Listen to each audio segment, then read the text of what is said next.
इराकी दारुल हुकूमत बगदाद में अमरीकी एयरबेस एक बार फिर निशाना बन गई।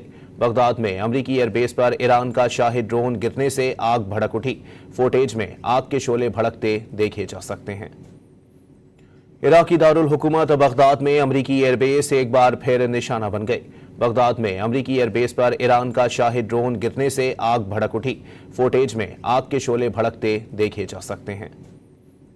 इराकी दारुल हुकूमत बगदाद में अमरीकी एयरबेस एक बार फिर निशाना बन गई।